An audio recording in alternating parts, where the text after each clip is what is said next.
So, magandang gabi po sa inyong lahat. Today is August 5, 2024. August 5 is Monday, Lunes po tayo. Tuloy po tayo sa ating mga sesyon sa pag-aaral ng salita ng Diyos. At ang pag-uusapan po natin ngayong gabi ay tungkol sa Ebanghelyo para sa araw ng bukas, August 6, 2024, Tuesday. Ebanghelyong gagamitin sa ating mga Katolikong simbahan, kung Katoliko po kayo. Okay, tuloy tayo. Invitation pa rin sa mga hindi Katoliko. Pag-aaral naman po ng salita ng Diyos ang ginagawa natin. Kaya naman wala po tayong pag-uusapang relihiyon dito. Ang pag-uusapan po natin ay salita ng Diyos na nasa Biblia. Okay? So, wag nating pag-usapan, wag nating pagtalunan yung relihiyon. Sama-sama tayo mag-aral ng salita ng Diyos. Okay? Ng mga salita ng buhay na mismong galing sa Diyos. Matuloy na po tayo, pero bago tayo magsimula, tayo po munang manalangin. Samahan niyo ako sa ngalan ng Ama, ng Anak, ng Espiritu Santo. Amen. Halina, Espiritu Santo, punuin mo ang puso ng mga sumasampalataya sa iyo at papag-alabin mo sa amin ang apoy, ang init ng iyong pag-ibig. Sugo mo ang iyong Espiritu at upang kaming lahat ay muling magbabalik loob at mababago mo ang larawan ng mundo. O Panginoon, na sa pamamagitan ng liwanag ng iyong Espiritu Santo, tinuruan mo ang puso ng iyong mananampalataya. Naway sa pamamagitan din ng Espiritu Santo, kami manatiling mulat sa katotohanan at laging nagagalak sa iyong pagkalinga sa pamamagitan ni Kristong aming Panginoong Diyos. Amen. Sa ngalan ng Ama, ng Anak, ng Espiritu Santo. Amen. Maraming salamat po sa inyong pakikiisa sa pananalangin. Diretso na po tayo. Ano ang ebanghelyo na ating pag-aaralan? Para bukas, share screen po ako. Puntahan natin ang ebanghelyo. Wait lang po. Wait lang po.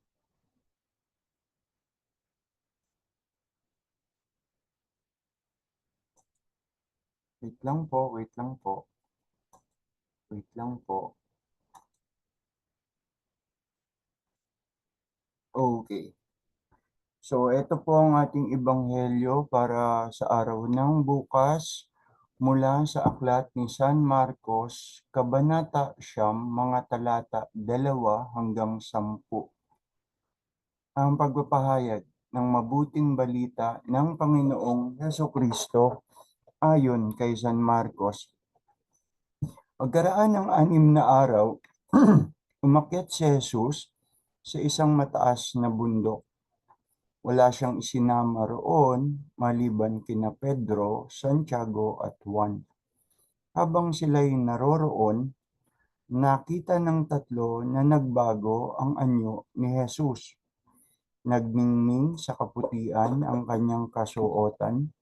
Walang sino man sa mundo ang makapagpapaputi ng gayon.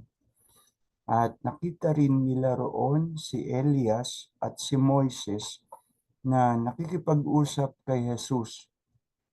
Sinabi ni Pedro kay Jesus, "Guro, mabuti po na nandito kami. Magtatayo po kami ng 3 tolda, isa para sa inyo, isa kay Moises, at isa kay Elias." Dahil sa kanilang matinding takot, hindi niya alam kung ano ang sasabihin niya. Nililiman sila ng makapal na ulap at mula rito'y may isang tinig na nagsabi, "Ito ang pinakamamahal kong anak, pakinggan ninyo siya." Biglang tumingin sa paligid ang mga alagad, ngunit wala silang ibang nakita maliban kay Jesus.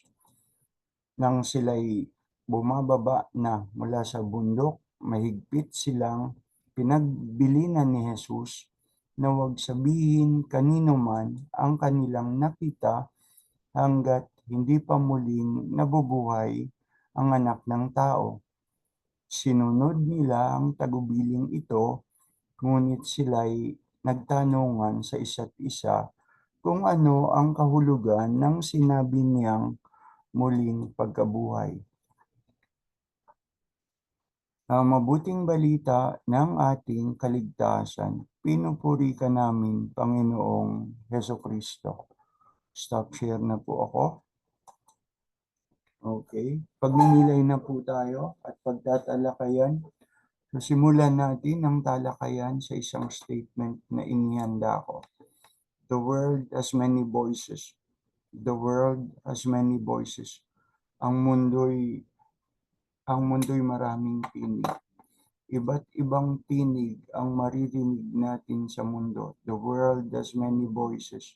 Puntahan natin yung talata 7. Ito dito tayo mag-focus.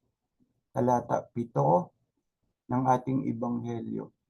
Nililiman sila ng makapal na ulap at mula rito'y may isang tinig na nagsabi. So, nililiman sila Pedro, Santiago, Juan, nililiman ng isang ulap at may isang tinig na nagsabi, ito ang pinakamamahal kong anak, pakinggan ninyo siya. Yan po. Yan po ang focus natin. Ito ang pinakamamahal kong anak, pakinggan ninyo siya. Pasimula ang talakayan natin dun sa point na sinabi ko. The statement na sinabi ko, the world has many voices. Maraming tinig ang mundo. Iba't iba ang tinig ng mundo. Halimbawa, may tinig ang mundo ng pagmamadali o kadalian. Pagiging easy. Okay? Pagiging easy. Pagiging madali. Maraming tao nagsushortcut sa madali. Maraming tao gumagawa ng mga bagay na mapadali ang mga bagay-bagay. Hindi naman masama yun. Maraming naimbento upang padaliin ang ating buhay. Pero merong mga bagay na talagang hindi minamadali. May mga bagay na minamadali pero mali. Okay, halimbawa, gusto mong makapasa sa exam, gusto mong makapasa sa pagsusulit, gusto mong masiguro na hindi ka babagsak, okay? Gusto mong masiguro na mataas ang makukuha mong score, anong madali? Mandaya ka. Magbaon ka ng kodigo, gumawa ka ng kodigo. At pag di nakatingin yung examiner, tignan mo yung kodigo mo, madali, pinadali. Because gusto mong hindi bumagsak, because gusto mong mataas ang score mo, ang tinig ng mundo ay magsasabi, ito madali, mandaya ka. Pagiging madali. Okay? Sumunod, gusto mong yumaman. Sample tayo ng pagiging madali. Pinag-uusapan nating madaling mali. Maling madali. Gusto mong yumaman agad? Gusto mong maging milyonaryo ka agad? Mandaya ka. Mandaya ka. Ibulsa mo ang mga pondo. Okay? Ang mga pondo na dapat para dun sa kumpanya, para dun sa gobyerno. Mandaya ka, ibulsa mo. Maging korap ka, milyonaryo ka kaagad. Milyonaryo ka kaagad. Damihan mong scam. Scam dito, scam doon, scam dyan. Okay? Madali. Yayaman ka kaagad. Maling madali. Maling madali. Isa pa, tignan nyo nangyari sa akin karanasan ko. Nung nagtuturo ako sa private school, meron ako mga kaibigan, tropa, co-teacher ko. Teacher pa sila. Hindi pa uso nun ng biometrics. Ang uso nun, ang ginagawa nun, para sa log-in at log-out, bandy clock. Merong time card na isinushoot dun sa bandy clock. Kung kaidaran niyo ako, makaka-relate kayo. Ano nangyari? Minsan nag-log-in ako. Nauna ako dun sa nag-log-in, ako teacher ko. And then I was doing something, nakatalikod ako. Tapos, 2 beses magkasunod, tumunog yung bandy clock. Okay? Ay, ibig sabihin ng pagtunog ng bandy clock, may nag-log-in o may nag-log out. Dahil simulang araw ng trabaho, unang oras ng trabaho, log-in, nagtaka ako, 2 sunod ng mabilis. Tumunog yung bandy clock. Paglingon ko, tinignan ko kung bakit. Nakita ko, isang tao lang ang nakatayo dun sa harap ng bandy clock. Pagkataon, tropa ko yun. Kaibigan ko yun. Co-teacher ko yun. Okay, sa private school. 2 beses tumunog yung bandy clock, magkasunod. Nagulat ako, pagharap ko dun sa kanya, nakita ko sa harap ng bandy clock, isang tao lang ang nakatayo. Pero 2 beses tumunog yung bandy clock. Ibig sabihin, dapat 2 tao nag-log-in. Siya lang yun nandun sa harap ng bandy clock. Napitan ko na, bakit 2 beses tumunog? Huwag ka maingay. Huwag ka maingay. Nilagin ko na rin si ganito. Usapan pala nila kung sinong darating sa kanila ng maaga. Ilalagin niya rin yung kanyang kasama, yung kanyang katropa, yung tropa namin. Di ko na lang sasabihin sa inyo kung ano nangyari pagkatapos. Kung ano naging pag-uusap namin. Okay? Madali. Bagay na madali. Gusto mo madali? Dayain mo ang mga bagay-bagay. Okay? Maling pamamaraan upang maging madali ang mga bagay-bagay. Yan ang tinig ng sanlibutan na naririnig natin sa iba't ibang pagkakataon, sa iba't ibang oras, sa iba't ibang pagkakataon. Isa pa, anong tinig ng sanlibutan tungkol sa pagiging masaya o maligaya? Puro ka trabaho. Let us have a good time. Punta tayong kabaret. Inom tayo, todo-todo. Okay? Sa pag-iisip, that will make us happy. Good time, good time, good time. I am not saying maling mag-good time, maling magliwaliw, maling magtanggal ng stress. Pero tignan nyo kung minsan, yung perspective ng upang maging masaya, magsugal tayo, mag-inom tayo, mambabae tayo, okay? Magloko tayo, kaligayahan. Hinahanap ang kaligayahan diyan sa mga bagay na yan. Tinig din yan na naririnig natin sa mundo. Pero ang kaligayahan, di ba? Iba't ibang klase. There are different kinds of happiness. May mga kaligayahang mababaw. Mababaw. May mga kaligayahang malalim. Mga kaligayahang temporary. Maligaya ka ngayon. Bukas hindi na. Bukas, yung iniisip mong ligayang ginawa mo ngayon, pabigat bukas. Mahal mo asawa mo. Tapos nagkasala ka, pinagtaksilan mo siya, naging maligaya ka pansumandali. At pagkatapos babagabagin ka ng konsensya mo, naging burden mo pa. Yung minsan inisip mo, kaligayahan. Pero kaligayahang mababaw, shallow, shallow. May mga kaligayahan namang malalim. Okay? Anong kaligayahang malalim? Ang sabi, kaligayahang ang buhay magkaroon ng kahulugan. Ang buhay magkaroon ng purpose, ng layunin. Meaning and purpose. A life with a meaning and purpose. Tignan niyo yung mga kaligayahang iniisip natin sa kasalukuyan. Paano pagdating ng panahon, nasa banig ka na ng karamdaman, at binigyan ka na ng taning, mamamatay ka na. Di ka ba mag-aalala dun sa mga minsan, inisip mong bagay na nakapagpasaya sa'yo, pero kasalanan. Paano kung may impyerno? Paano kung may langit? 'Di ka ba mag-aalala? 'Di ka ba matatakot? At kapag nandiyan na sa harap mo si kamatayan, anong iisipin mo? Tsaka ka lang magso-sorry, tsaka ka lang iiyak, tsaka ka lang magdadasal, sasabihin mo, "Panginoon, pahabain mo pa ang buhay ko." Promise sa'yo, pangako sa'yo, Panginoon, magbabago na ako.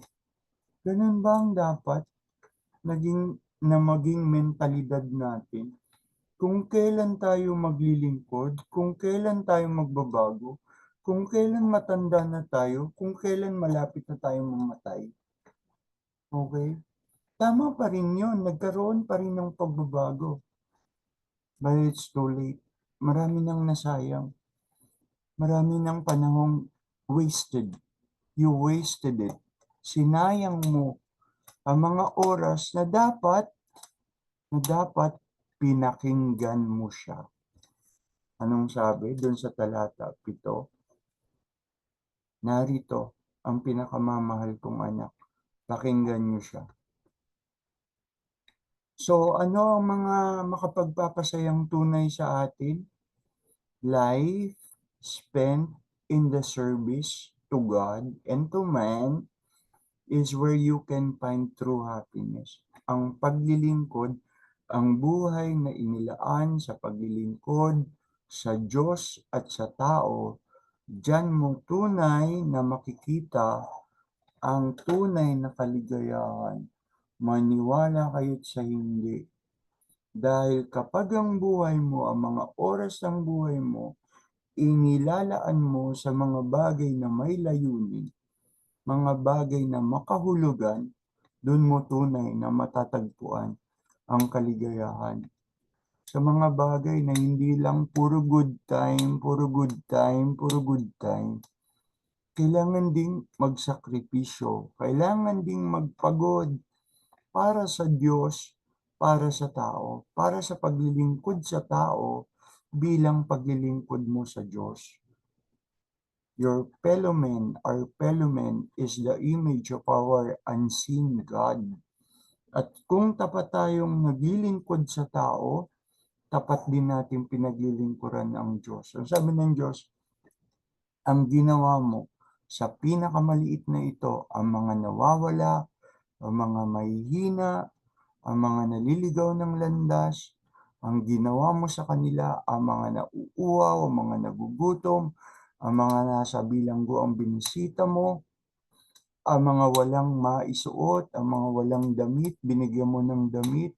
Ano mang ginawa mo sa maliliit na ito, sa mga mahihinang ito, ginawa mo sa akin.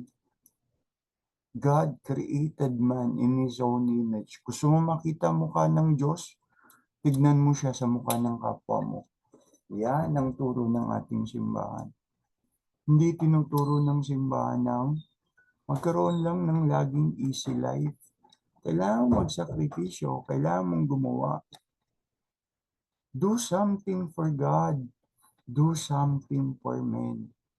Do something for men as if you are doing it for God.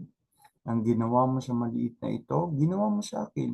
Nauhaw, pinainom mo. Nagutom, pinakain mo. Nasa bilangguan, binisita mo. Walang damit na maisuot, binigyan mo ng damit. Dinamitan mo. Life with meaning, life with purpose. Relate sa inyo. Isang santo ang kilalang kilala sa simbahan, si Saint Agustin. Anong sabi ni Saint Agustin? Lord and my God and my Lord, my heart is restless until they rest in you. Panginoon at Diyos ko, ang puso ko'y nababagabag. Ang puso ko'y walang katahimikan. Hanggat makita ko ito, hanggang sa makita ko ito sa iyo. Tsaka lang ako natahimik. Tsaka lang ako napayapa. Bakit niya nasabi yun? Kung pag-aaralan nyo at i-research ang buhay ni Saint Agustin, sangkatutak ang kanyang kalukuhan, sangkatutak ang kanyang kasalanan bago niya nakilala bago siya nagbalik loob sa Diyos. Hinanap niya ang kaligayahan sa iba't ibang bagay, babae, sugal, okay, inom, lasinggero, sugarol, babaero, kasalanan. Tignan niyo mga kasalanan ni San Agustin bago siya naging santo, bago siya naging banal, bago siya nagbago ng buhay. Sa huli, anong sabi niya? Panginoon at Diyos ko, ang puso ko'y nabagabag, ang puso ko'y hindi natahimik, ang puso ko restless until it rests in you. Hanggang sa ang puso ko mapunta sa iyo. Hanggang ang puso ko matuon sa iyo. Study the life of Saint Francis. Saint Francis, Saint Augustine. Sorry. Saint Augustine. Dami niyang kalukuhan, dami niyang good time, good time, good time. Walang pagpapagal para sa Diyos. Puro pansarili, me, myself, and I. Di siya natahimik. Naging restless siya. Sabi, ang puso natin, mayroong isang espasyo dyan. Ang puso natin, mayroong espasyo dyan kung saan ang makapupuno lang Diyos. There is a void in our heart that only God can truly fill. May isang bahagi, may isang espasyo sa puso natin kung saan Diyos lang ang makapupuno. Saksakan mo yan, yung espasyo na yan ng bisyo. Saksakan mo yan, yung espasyo na yan ng mga pag-iinom na sinasabi mong magiging masaya ka. Saksakan mo yan ng droga, maging substance abuser ka, drug user. Saksakan mo yan ng lahat ng iniisip mo makapagpupuno at magiging maligaya ka. Hindi ka pa rin magiging maligaya. Bakit? Kasi hindi fit, hindi sukat yung nasa espasyong doon. Ano magiging sukat doon? Ang Diyos. Kapag Diyos na ang inilagay mo doon sa void na yon, sa spasyo na yon, saka lang makukumpleto ang pusong yon. Perhaps, probably, ito ang nangyari kay Saint Augustine. Pinuno niya yung void in his heart ng iba't ibang bagay na inisip niyang magiging masaya siya at maligaya, pero nanatili na siya ay malungkot, nanatili na ang buhay niya mababaw. Hanggang sa huli, nagbalik loob siya sa Diyos. At doon lang nangyari na ang buhay niya naging tunay na masaya. Naging tunay na masaya. Huwag nating gawing easy life lang ang lahat. Bigyan ko kayo ng example. Isipin nyo mabuti. Pag humihingi tayo ng tawad sa Diyos, di ba ang dali-dali, diretso, ikaw lang at siya. Lord, I'm sorry, ganito, ganito, ganito, ganito, ganito, ganito, ang kasalanan ko. Ang dali. Ang dali. Easy. Napaka-easy, di ba? Pero tignan nyo, hindi ko naman sinasabing lahat ng Katoliko ginagawa ito. Yung pangungumpisal, sipin nyo, bakit kailangan mong sagutin natin simpleng katesismo? Bakit kailangan magkumpisal sa pare at hindi diretso sa Diyos? Hindi diretso. Tignan nyo sabihin nyo sa akin, isipin nyo kung sa akin kung tama ako o mali. Bakit kailangan magkumpisal sa pare? Alam nyo kasi ganito ang paniniwala namin mga Katoliko. Ang pare, siya ang representative ni Christ. Okay? Wala na si Christ dito sa lupa. Okay? Pero ang presensya niya nasa mga pastor at namumuno ng ating simbahan. Okay? Pag nangungumpisal ka dyan sa pari o pastor, okey, meron kang dala-dalang hiya. Nahihiya ka, biruin mo ba sabihin mo sa kanya, "Father, pastor, nangangalo niya ako, pinagtataksilan ko asawa ko, pinagtaksilan ko ang asawa ko. I am sorry for my sin, patawarin mo po ako." Okey? "Pastor, inaabuso ko ang aking mga anak, lagi kong minumura. Ang asawa ko sinasaktan ko." Look, kung kaharap mo yung pastor mo, 'di ka magkakaroon ng hiya, harap-harapan. May bigat ng kalooban, may guilt. Don't tell me humihingi ka ng sorry, but you don't mean it. Hindi mo naman ibig sabihin talagang mag-sorry. Hindi ka tunay na nagsisisi, hindi ka tunay na humihingi ng tawad, okey? Humihingi ka o nangungumpisal ka sa pastor o pare because yung pare, siya ang representative ni Christ here on earth. At ikaw bukod pa dun, bahagi ka ng simbahan, the church, the big C.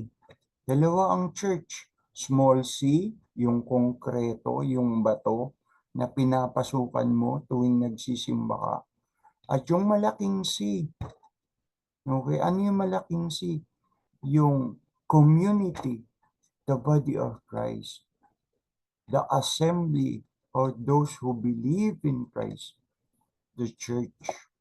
The priest, the pastor is the representative of Christ, and Christ is with body. May katawan si Kristo at ang kanyang katawan ang church. Now, are you a member of the church? You are a member of the church. You are a member of the body of church, of the body of Christ. Ngayon, koloktyal, okay? Sabi ng mga Tagalog, ang sakit ng kalingkingan, sakit ng buong katawan. Pag nagkakasala ka, apektado ang buong katawan. Okay? Apektado ang buong katawan. Kaya humingi ka, nangungumpisal ka sa pare, kasi yung pare, yung pastor, siya din ang head representative, Christ representative dun sa body. Okay? Ibig sabihin, paghingi ng tawad sa kanya at sa Diyos, humihingi ka dun, humihingi ka din ng tawad dun sa body na nire-represent niya. Naintindihan niyo po yung logic? Bahagi ka ng katawan, nagkakasala ka, sakit ng kalingkingan, sakit ng buong katawan. Huwag mo sabihin na hindi apektado ang katawan kapag nasaktan ng kalingkingan. Paano yun? Paano yan, Brother Aaron? O sa pamilya, di ba?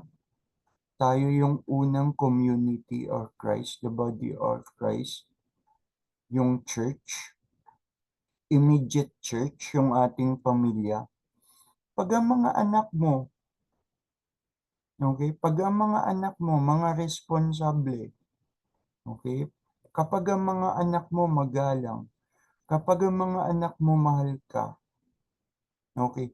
Pero may isa, salbahe, sinasagot-sagot ka. Huwag mo sabihin hindi apektado ang buong katawan. Apektado ang mga magulang, ang nanay at tatay. Apektado ang mga kapatid. Okay?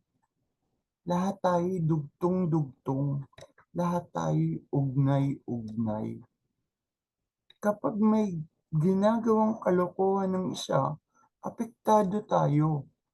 Sa simbahan, ganun din. Diba? Mga naglilingkod sa simbahan, pero mga chismoso-chismosa. Mga naglilingkod sa simbahan, pero ang yayabang. Kala mo sila may-ari ng simbahan. Mas madalas pa silang mag-utos kaysa sa pari. Okay? Ang yayabang. Pupunta sa simbahan, magsisimba, pagagalitan ka, kasi, ah, excuse me po, diyan po ako laging nakaupo eh. Upuan ko po yan. Tignan mo, nagkaroon siya ng sariling upuan sa simbahan. Inari niya ng kanya yung upuan. At kapag napaupo ka doon, mali ka na. Kasi inuupuan mo yung upuan niya. Di ba? Naglilingkod sa simbahan, ang yayabang. Naglilingkod sa simbahan, akala mo, banal na. I tell you, baka mamaya yung iniisip nating nandun, sila pala yung wala dun. Di ba ang simbahan daw, ospital ng mga makasalanan. Kaya ka nga nagsisimba dahil ikaw yung makasalanan. Higit sa lahat, kailangan mo ang Diyos. Daming tinig sa mundo. May mga tinig na magtutuwid sa atin. May mga tinig na magsasabi sa atin ng totoo. May mga tinig din ng kasinungalingan. Social media, ang dami-daming false information kumakalat. Diba? Minsan, no, makita mo, nagsasalita, naka, naka-abito, naka-costume ng pare, tapos ipinopromote, alam mo naman na hindi totoo yung produktong yun. Bakit nalaman kong hindi totoo? Kasi ang pinopromote niya, nagsasalita siya, yung bibig niya, hindi naman tama doon sa lumalabas na voice.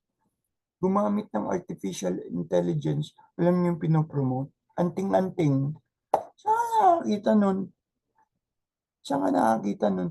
Ginamit yung pari, ginamit yung pari, yung abito, yung sacred, sacred investment ng pari, ginamit yung pagkatao ng pari para lang sa isang panluloko. Kailan tinuro sa atin sa simbahang maniwala sa anting-anting? Occult nga yan, di ba? Occult.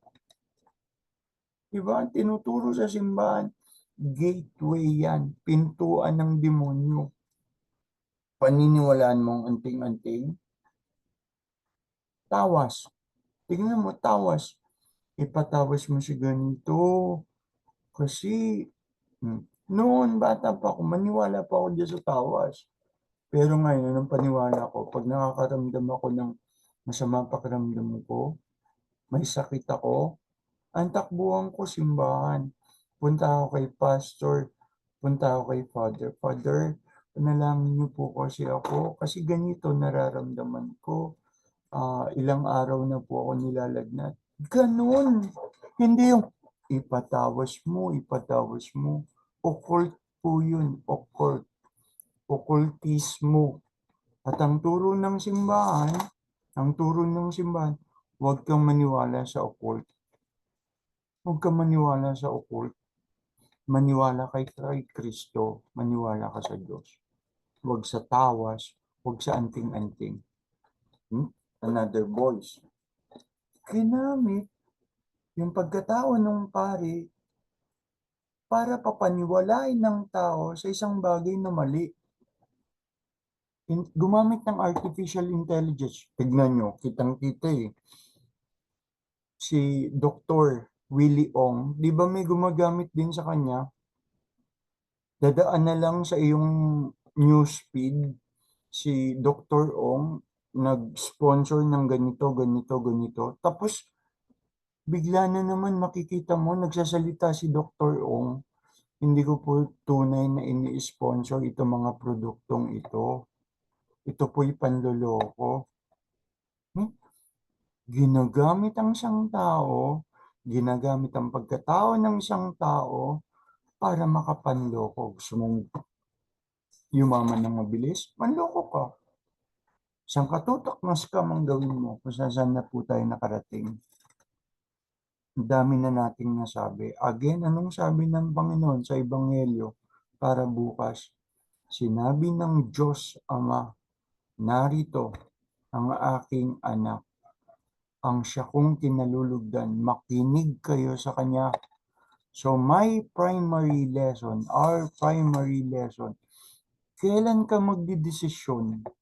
Kailan mo paninindigan sa sarili mo na makinig kay Kristo at huwag makinig kung kani-kanino? Yun ang ating focus ngayon. Kailan ka maninindigan, kailan ka magdidesisyon na si Kristo na talaga, na ang Diyos na talaga ang iyong papakinggan.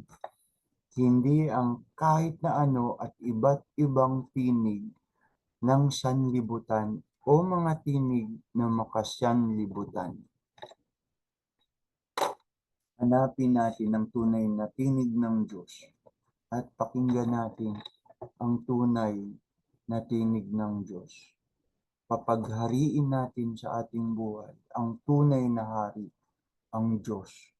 Kita niyo yung image ng Sacred Heart. Tinuturo ni Jesus ang kanyang puso. Tinuturo niya, nakikita butas ang kanyang kamay. Hawak ang isang puso, ang kanyang puso. Tinuturo niya yung puso niya doon sa image. Ano itsura ng puso? May sugat at dumudugo. Pakita ko sa inyo, ha? Pakita ko po sa inyo. Share screen ko para malinaw.